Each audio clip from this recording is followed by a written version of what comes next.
Pasando a otro tema, vamos a hablar de la urticaria. Este tiene como definición una dermatosis reaccional que se puede clasificar en dos grupos. La urticaria aguda, que son episodios que duran menos de 6 semanas, y la urticaria crónica, este va a durar más de 6 semanas. El 70% de los casos son urticarias crónicas. De este 70%, la causa es idiopática y el 60% se autolimita. También se puede clasificar en las urticarias inmunitarias, que son aquellas que dependen de la IgE, de la inmunoglobulina E, y que están mediadas por el complemento. Y la urticaria no inmunitaria, que es una urticaria de granulación directa o indirecta de mastocitos, o que también puede ser idiopática. Dentro de la fisiopatología vamos a hablar de que esta es un mecanismo de respuesta a una hipersensibilidad del tipo 1 que se van a activar por los mastocitos y basófilos con la siguiente liberación de sustancias vasoactivas. En el caso de las preformadas como la histamina y de nuevo como el leucotrienos. Estas van a producir un aumento de la permeabilidad vascular que desencadena en un edema, eritema y prurito, como vemos en la imagen. Existen muchos agentes causales de la urticaria aguda. Una de las más frecuentes va a ser los alimentos, seguido de lo que son los medicamentos. Las lesiones son evanescentes, estas no deben durar más de 24 horas en una misma localización. Alrededor del 50% de los adultos con urticaria idiopática se resuelve dentro del primer año. Dentro del cuadro clínico se va a presentar como en cualquier parte del cuerpo. Por lo general afecta en la región del tronco. Se va a caracterizar por estas pápulas y placas que vemos en imágenes, que son edematosas, que están bien delimitadas, que tienen un centro pálido y alrededor está más eritematoso.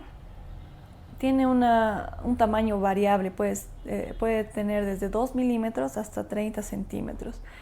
Muchas veces tiene esta forma serpentiginosa o circulares, como vemos acá. Muchas veces son generalizadas, pueden estar en toda parte del cuerpo y son irregulares.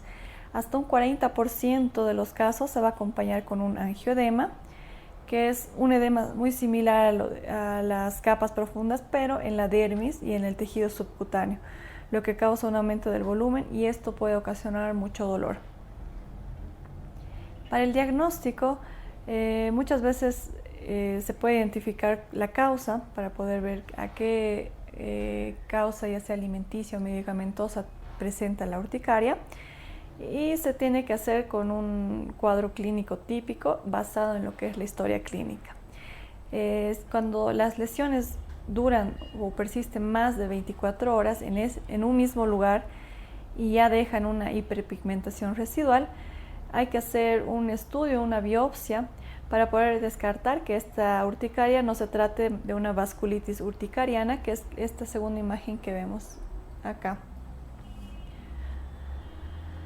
El diagnóstico diferencial tenemos que hacerlo con un dermografismo. La dermatitis de contacto puede ser por una hipersensibilidad a algunos medicamentos, puede presentarse en casos de eritema multiforme, prurigo por insectos o una urticaria pigmentosa.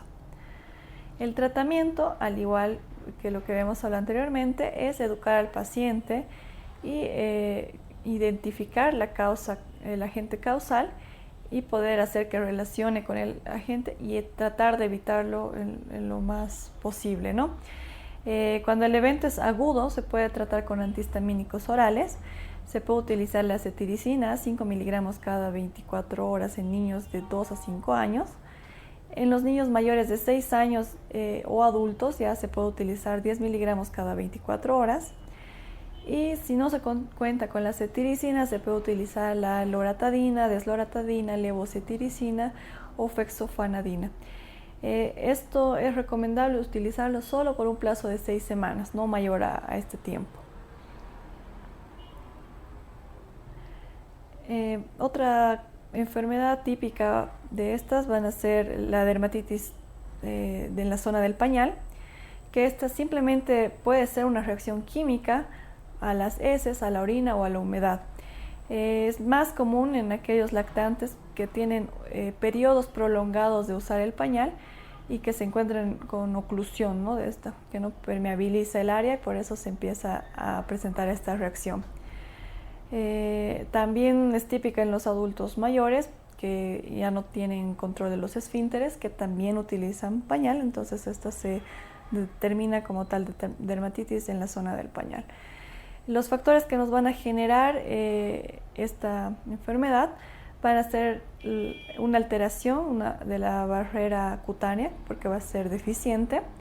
Puede ser una sobrehidratación o maceración de la zona cutánea, que va a generar mayor entrada o irritantes a microorganismos. Y así también el contacto con la orina puede desencadenar que las ureasas bacterianas de las heces generen amoníaco, que esto hace que el pH alcalino se active las lipasas, proteasas fecales y produzca un incremento del defecto de la barrera cutánea, aumentando así la irritación a nivel de la piel y de toda la zona que esté en contacto con el pañal. La barrera cutánea como tal va a dar una lesión que también se puede sobreinfectar, por así decirlo, con lo más frecuente con una candidiasis, con una Candida albicans o bacterias, porque en esta zona va a estar bastante húmeda y va a ocasionar que se pueda sobreinfectar de esta manera. La maceración y la alcalinidad de la piel va a hacer que también tenga un ambiente propicio para poder hacer infecciones, ¿no? Entonces, hay algunos medicamentos que se utilizan en esta zona que también tiene un porcentaje alcalino que hace que la piel también pueda ser propensa a tener mayor inflamación por algunos otros patógenos y que la inflamación persista. Dentro del cuadro clínico típico vamos a ver una dermatosis aguda, subaguda o crónica, dependiendo del tiempo de estadio. Puede ser solo localizada en la región del pañal. Ya vemos en esta imagen todo lo que es la zona genital, puede estar en el glúteo, o si el periodo ha sido más prolongado y es de más tiempo crónico, puede llegar incluso hasta la parte inferior del abdomen y hasta extremidades inferiores. Está caracterizado por el eritema, que va a ser típico, y que también ya dependiendo del tiempo de prolongación va a presentarse fisuras, algunas úlceras y el estado de maceración de la piel. En algunos casos esto ya puede ser bastante doloroso, puede ser pruriginoso al inicio y puede ocasionar que con el rascado también se pueda tener otras infecciones, ¿no? Y el diagnóstico por lo general se hace solo con la clínica. ¿Qué pasa cuando esta infección ya es más prolongada? El prurito ha ocasionado lesiones en la piel. Puede haber casos de sobreinfección por candidiasis, por Candida albicans, y vamos a evidenciar estas pequeñas pústulas que están alrededor del eritema y que también se llaman satelitosis. La infección por esta cándida y el uso de esteroides fluorados pueden ocasionar que estas pápulas o nódulos se vuelvan de una coloración marrón y ya se conoce como un granuloma glúteo, que dependiendo de la zona en la que se encuentre, y es otra de las complicaciones más típicas, ¿no? Otra complicación habitual es el impétigo secundario y la dermatitis de contacto. Para hacer un diagnóstico diferencial vamos a tener la dermatitis seborreica, la psoriasis, la enfermedad de Leiner y la histocitosis X. Como tratamiento, lo principal que tenemos que hacer es iniciar las medidas con una orientación a los padres de familia que tiene que hacerse un cambio de pañal frecuente. Se tiene que cuidar todos aquellos detalles o residuos que queden, como el papel, el algodón y demás que puedan quedar en la zona genital, y utilizar, si es que van a utilizar algodón, solo con agua, ¿no? Posterior al cambio de pañal se debe recomendar aplicar alguna pomada para prevenir cualquier tipo de lesiones, como la que tenemos en imágenes, puede ser la del óxido de zinc, ya sea en pomada o en talco para evitar fricción de la zona.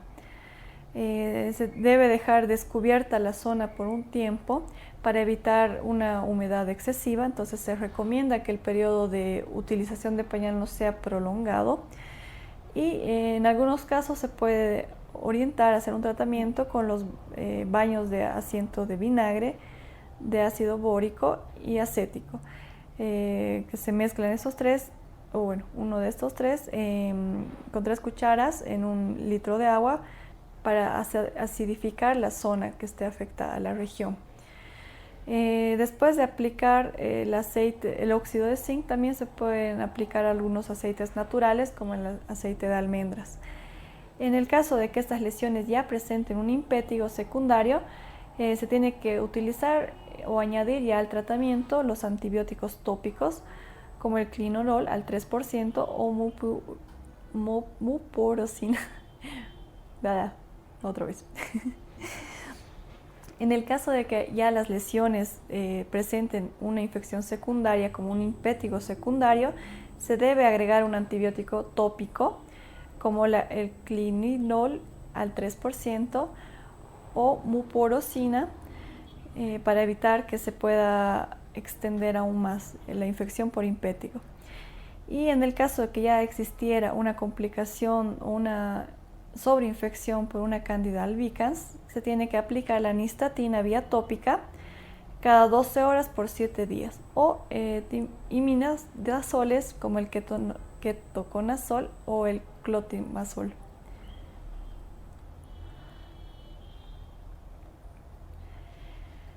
Entrando a la última unidad, vamos a hablar de todo lo que es la unidad 10-11 de traumatología, con lo que es la displasia de caderas en desarrollo y otras patologías. Como definición vamos a tener la displasia de cadera del desarrollo de la cadera. Va a incluir a todas las condiciones patológicas que involucren en este desarrollo. Puede ser una displasia a nivel acetabular, como una subluxación o una luxación de caderas. Una de las causas puede ser una causa genética, que se encuentran dentro de la displasia acetabular primaria. Vamos a hablar también de que son diversos grados de laxitud articular o que puede estar en una combinación de ambas, una displasia acetabular primaria y una laxitud articular. Dentro de los factores mecánicos intrauterinos vamos a hablar de los casos de presentaciones podálicas y en algunos casos de oligohidramnios. Dentro de los factores neuromusculares vamos a mencionar como agente causal el mielomeningocele. Otro dentro de los agentes causales puede ser los primogénitos.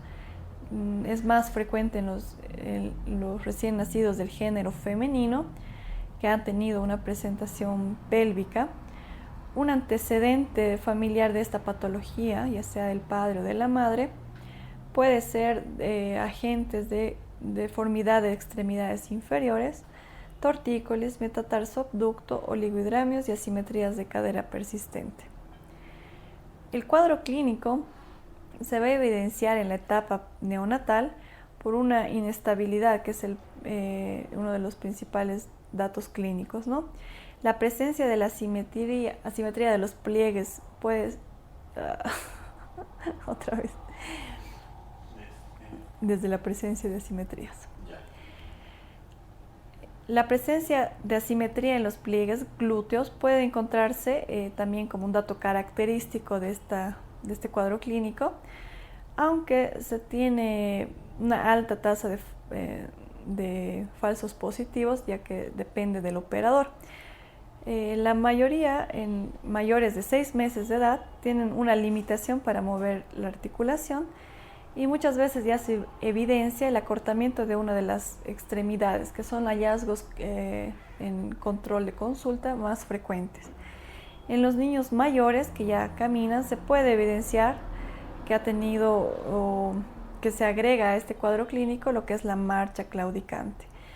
Acá vemos en imágenes, bueno, este es un caso de una niña ya más de mayor edad, pero que al movilizarse tiene una simetría, ¿no?, de los pliegues. Al igual en los neonatos se puede evidenciar, dependiendo de las maniobras, esta simetría. Y ya en el caso de los niños que caminan, tienen esta característica típica de la marcha, de arrastrar uno de los pies o el pie más corto para poder estabilizarse. El diagnóstico como tal se tiene que hacer a través del examen físico con la prueba de Galeazzi positiva, que esto nos va a dar solo en el caso de luxaciones severas unilaterales, ¿no? Se realiza flexionando las caderas a 90 grados y se considera positiva cuando una de las rodillas se halla un desnivel, ¿no?, que esta va a ser la que tiene la extremidad afectada. Las pruebas de Barlon, que se lleva a cabo aplicando una fuerza posterolateral, colocando en la extremidad, con las extremidades una posición flexionada y abducida. Se considera positiva cuando la cadera se luxa o se subluxa, como vemos en imágenes, una luxación o una subluxación de la cabeza femoral. Y las pruebas de Ortolani, que se van a efectuar haciendo una abducción, elevando el fémur proximal en dirección anterior, y también se va a considerar positiva cuando esta presenta la cadera luxada y se reduce. En los primeros 4 meses de vida se tiene que hacer un estudio radiológico, aunque se considera que es de poca utilidad debido a que la epífisis femoral aún no se calcifica, pero ya puede dar indicios de una alteración de la formación del acetábulo o alteraciones de la cabeza de fémur. Otro dato más fidedigno nos va a dar la ultrasonografía, porque este nos va a ayudar a confirmar el diagnóstico como la reductibilidad y la estabilidad de la cadera mientras se lleva a cabo el tratamiento. Tenemos parámetros para poder hacer una referencia normal, que va a ser entre las 4 y 6 semanas, que se hacen estudios, como vemos en la imagen, un ángulo mayor a 60 grados o un ángulo menor a 55 grados. Si estos se hallan midiendo específicamente, se va a encontrar una cobertura femoral mayor a 50%. Ya en casos a partir de la 6ª semana de vida, se pueden hacer las radiografías simples, que esto ya nos va a dar un dato de gran relevancia porque nos va a permitir obtener las mediciones de la cadera cartilaginosa, el índice acetabular y la relación del centraje del acetábulo y la cabeza del fémur. Nos va a poder dar un índice de lo que es los grados de desviación, y dependiendo que se encuentre el núcleo epifisiario de la cabeza femoral, vamos a poder determinar cómo va. Va a aparecer a una etapa comprendida entre los 4 y 6 meses, y la tercera medición se denomina un ángulo de centro epifisiario de Wieberg, la cual sirve para conocer la cantidad de la cobertura que nos va a dar en la parte del techo acetabular, que es esta de acá, y la cabeza femoral. Como verán en imágenes, todavía no se puede evidenciar, y también la cabeza femoral, porque es solo un núcleo epifisiario, pero ya podemos estar evidenciando, de acuerdo a estas mediciones, el grado de luxación de las caderas que se pueden obtener. El tratamiento de esta enfermedad en la etapa neonatal, en niños que ya han sido diagnosticados hasta antes de los 6 meses, se tiene que hacer un tratamiento inicial con lo que es el arnés de Pavlik por 3 meses, haciendo el uso de estos arneses, como vemos en la imagen, que es este de acá. Se tiene que utilizar por 3 meses a tiempo completo y 1 mes y medio hasta que se vayan haciendo los parámetros comparados con ultrasonografía y hasta que se normalicen, ¿no? En niños que ya son mayores de 6 meses o hasta los 2 años, el tratamiento va a depender y va a consistir en lo que es la reducción abierta o reducción cerrada. Dependiendo el tipo el tiempo que he utilizado el arnés, pero en los casos de los niños que han utilizado el arnés va a disminuir, va a tener un éxito un poco mayor al 50%. La reducción cerrada se va a realizar como en esta imagen, bajo anestesia, se inmoviliza al paciente y se lo tiene esto hasta antes de las 12 semanas del tratamiento. La reducción abierta ya está indicada en aquellos casos que ha fallado el uso de la reducción cerrada o que tiene una subluxación persistente o que ya se presenta interposición del tejido blando o que una reducción es reducible pero todavía es inestable.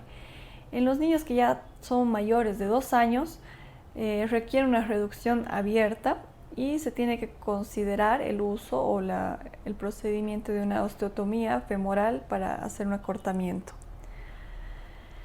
Estas son las imágenes que tenemos de Barlow, la maniobra de Barlow y Ortolini, haciendo la abducción de la cadera, ¿no? Otra patología dentro de lo que es la unidad de traumatología es el pie plano. Esta, como definición, va a tener un pie plano flexible, dependiendo la variante puede ser fisiológica común o en algunos casos en niños normales, de niños sanos. Se va a definir como una disminución del arco plantar, de un arco longitudinal del pie, asociado al valgo del retropié. Esta se va a relacionar con la laxitud ligamentaria generalizada y que tiende a disminuir con la edad y se resuelve en algunos casos de manera espontánea. En la mayoría de los casos se resuelven hasta alrededor de los 3 a 5 años de edad. El pie plano se va a dividir en 3, lo que es el pie plano flexible, el pie plano flexible con tendón de Aquiles corto y el pie plano rígido.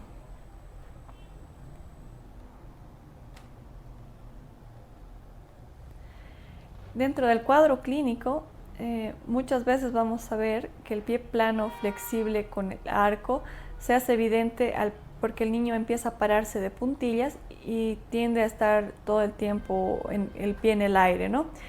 Y tiene una dorsiflexión del primer dedo del pie. Existen por lo menos unos 15 a 20 grados de dorsiflexión del tobillo y el arco se aplana o está apoyando todo el peso del cuerpo.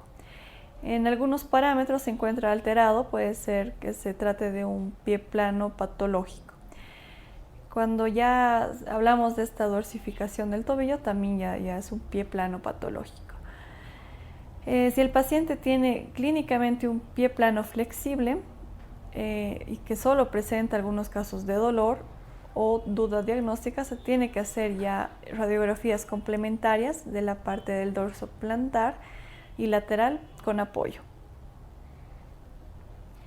El tratamiento de estos pacientes, ya que el 95% de los pacientes son asintomáticos, estos se van a ir remitiendo por sí solos o en el caso que hayan sido diagnosticados, que presenten mucho dolor y que acudan a consulta, se tienen que utilizar los zapatos ortopédicos o en algunos casos las prótesis que van a ayudar a que no acelere el desarrollo de este arco.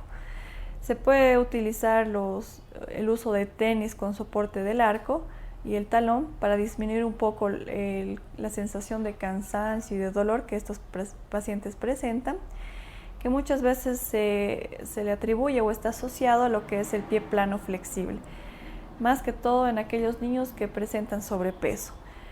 En algunos casos los insertos de polipropileno rígidos por lo general son bien tolerados, pero a veces son incómodos y producen úlceras o callosidades por fricción.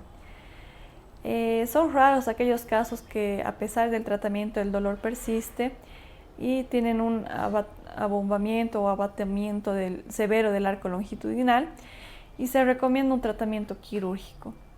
La cirugía va a estar recomendada con más frecuencia de acuerdo a la osteotomía de elongación del cuello del calcáneo. Y también se puede utilizar grapas o espaciadores subastragalinos en forma temporal para aliviar todo lo que es el arco longitudinal de los pies. Hablando un poco de las lesiones del cartílago de crecimiento, estas se van a definir como la fisis o placa de crecimiento, que va a permitir una remodelación y fortalecimiento en una fractura.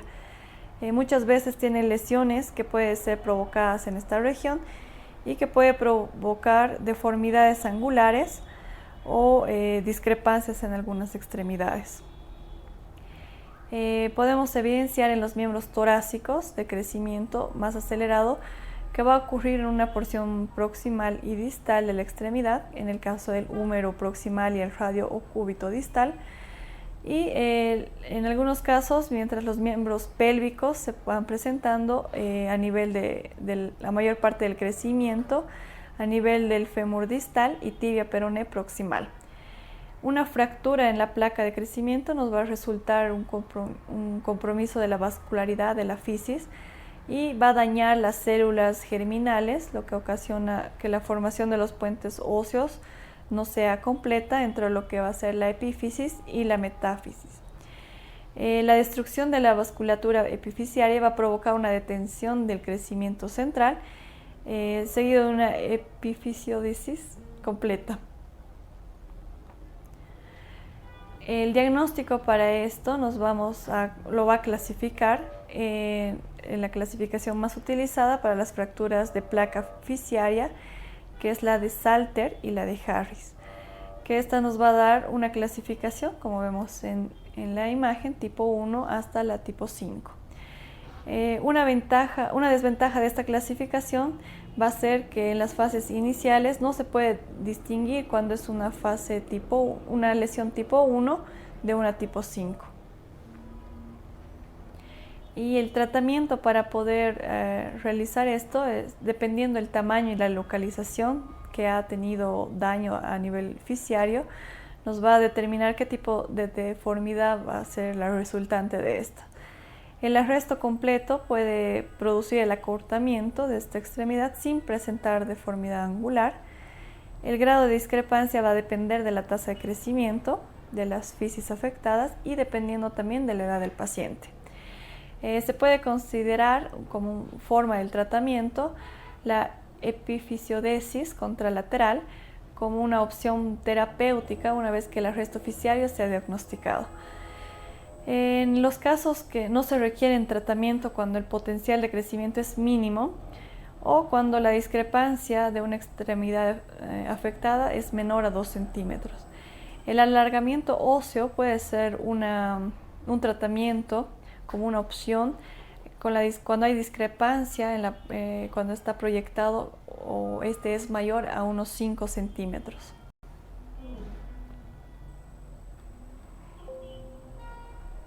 Bueno, eso es todo. Se ha salido el gracias. Ahí. Eso es todo en cuanto a todo el temario de pediatría. Espero que pueda ayudarlos en la preparación de su examen y puedan revisar un poco más a profundidad estos temas. Muchas gracias y buena suerte.